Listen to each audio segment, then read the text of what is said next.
What's up, y'all? It's your girl, Basic Black Becky. So I'm going to give my commentary on this Houston police chief giving CNN his reaction to the president's speech from this afternoon. So let's listen in. Minneapolis to George Floyd and everything that's happening there and around the country is a crucial test of your profession. You've said that. It's a crucial test of our profession in terms of law enforcement. I need to ask you this because some of the latest news is that President Trump, as we know, has had a conference call with governors. And some of that audio has come out and we're using it. Oh yeah, we know that you guys are using it, but Pose is also going to use it. And I can't wait either tonight or tomorrow to listen in on what how he's gonna use it. It's gonna be fabulous. And in it, he says to governors, he says, you're weak. He says, many of you should be, not showing this weakness. We're laughing stocks. You need to dominate. You need to dominate.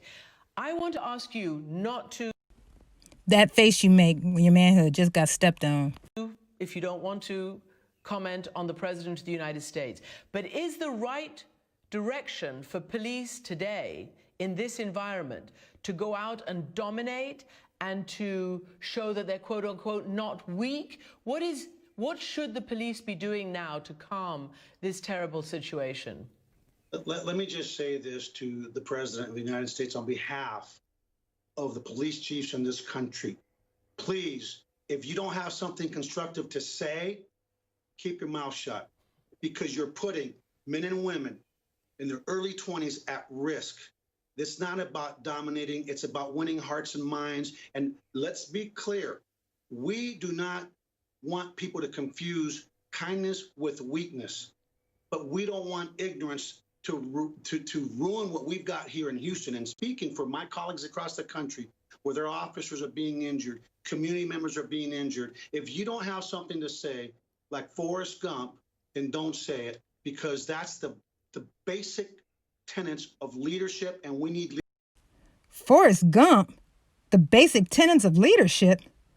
What the hell he's going to do to win a trade war against China? Play ping pong? All right, y'all. So when y'all go to the polls, vote Forrest Gump. Got it. Leadership now more than ever, and it hurts me to no end, because whether we vote for someone, we don't vote for someone, it's still our president. But it's time to be presidential and not try to be like you're on The Apprentice. This is not Hollywood. This is real life, and real lives are at risk. And I ask the American people to please join with the police, stand together. Let's shift this to where it needs to be, to the voting booth. Pay attention to the hearts and of the people that we elect. And the reason this stuff happens is because too many people right now in this country that are throwing blocks, bricks, and damaging property never bother to vote. And I've been thinking about taking some data entry skills. And let me tell y'all, Chief Acevedo's data entry skills are on point. I mean, he is making the best tutorial on data entry skills. So you have a choice. Lift up your voice, be heard in the voting booth, and continue to march peacefully. So the focus remains on bad policing, criminal policing. And let's be real honest, this is not just about policing. It's about society and this disproportionality of the things going on in our country, from education to health to food to everything that we all as human beings hold near and dear. So please, please don't. When you held your hands like that in my hood, it was double dutch time. Don't react to that. If we just hug one another, the only thing that will happen to overcome hate is love and engagement. Let's engage and let's. Look, I'm still trying to figure out what Joe was talking about with intercourse, but okay, love it is, I guess. Let's do what we can control, which is our own actions, our own hearts, and exercise without fail our right to vote. Okay, before some of y'all get really mad at me for making fun of this interview, police officers have a very tough, it's a very dangerous line of work. So I'm not disrespecting police officers for what they do for keeping law and order in our communities. No offense to any law enforcement, but this dude is just hilarious to me.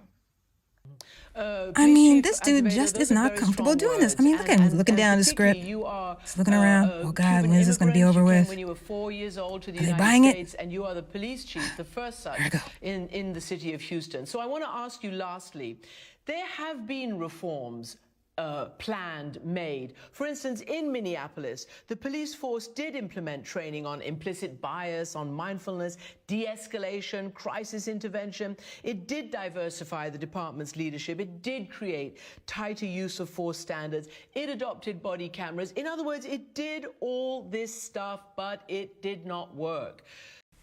Hold up. Preferential hiring for minorities and women? Body cams? Offhands policing? Get out of here. That didn't work. Come on. Yep, we can make it official. She's a normie. Chief Azevedo, what is it going to take? How much reform? How many of these, playbooks? What is it going to take? Listen, Christian, that's a great question. And here's my response from my heart. What we're seeing is not just about the death of There George go those Floyd. double Dutch hands. What we're seeing Double is a Dutch. response to not just police brutality, what we're seeing is a response to disproportionality of wealth and everything else in this country. Let's not kid ourselves. Don't forget, y'all, he's from Cuba. I'm not saying Cuban people are bad, but Cuba has communism. Unfortunately, when good policing happens, which happens every day in our country, it doesn't make the news. Tens of millions of contacts. I can agree with every that. year. Facts. In very dynamic situations, it doesn't make the news. We're the most visible cog of government, and when we get it wrong, there's no excuse. We can't excuse it. We have to accept it.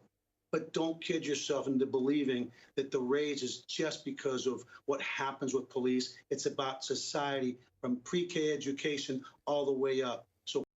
So basically, they want your children in the hands of complete strangers being indoctrinated from 6 weeks all the way till they graduate college. Nice. Please, let's just keep moving the ball. I promise you that the police chiefs are willing to lead. We need police labor union leaders. It's time for them to either step up and be part of the solution. Yeah, be a part of the final solution. Gun confiscation, microchipping, internment camps. But that's just a conspiracy theory. And look at his finger. That's a fat-ass finger. He moved up fast in the ranks. We're just going to have to get elected officials to be doing what they need to do, which is to do everything we can to weed out bad cops Cops who don't swear allegiance to the New World Order. can lift up the very vast majority that are honorable professionals and really deserve our support. Well, Chief Azevedo, we thank you, and we thank you for leading by example. Thank you for joining us. And now we know what Chief Azevedo's interests are: data entry and double dutch. And remember, Patriots, don't vote red, vote Forrest Gump.